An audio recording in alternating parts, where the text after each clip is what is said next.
hartu. Eta hori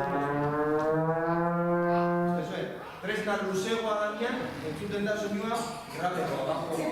Eta tresna moztu den danean, txikikoa danean,